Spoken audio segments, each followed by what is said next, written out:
nyumba kwa nyumba huko, wengine wakati hawapo, wengine wakati vijana, na wengine wakati sasa wao wamekuwa wazee. Mimi bado nipo na nihubiri neno la Bwana. Jina la Bwana libarikiwe. Nilikuja kule Uhandea, kule tulikuwa na mtumishi wa Mungu na Pongo, askofu wa Mbeya. Tulifanya huduma pale, ilikuwa miaka kama ya 2001 hivi. Tulifanya pale huduma pale Uhandea. Kama mpo naomba mnyoshe mikono ili nijue uzao ule upo. Jina la Bwana libarikiwe sana. Nilikuja tena Msisi hapo. Tena hapo nilikuja kufanya huduma kama 2002. Nilikuja pale tena Msisi. Kama wana Msisi wapo naomba wainue mkono ili nijue yale mazao hapo. Jina la Bwana libarikiwe. Asante sana watumishi wa Mungu. Asante sana madhabahu. Asante sana kunikaribisha niwapo katika mkutano huu.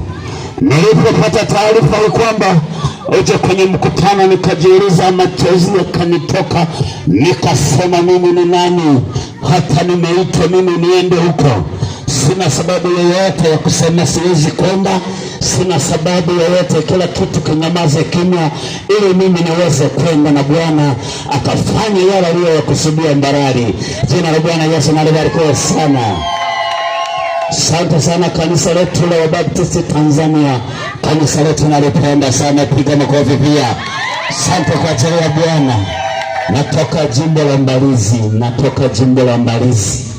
Natokea jimbo la Mbalizi. Nimekuja huku kwa ajili ya hii huduma. Nashukuru sana mtumishi Mwajumba kwa huduma yake pia aliyoifanya hizo siku za nyuma. Nampenda sana huyu jamaa. Bwana Yesu asifiwe. Na Mungu ambariki kwa namna yake. Baadaye yeye na siku nyingine yeye ndiye anaweza kushuhudia kwa nini nilimpongeza kwa kazi aliyoifanya. Bwana Yesu na asifiwe sana. Ndugu zangu, neno la jioni ya leo tutasoma kitabu cha Injili ile ya Mathayo mlango wa 12.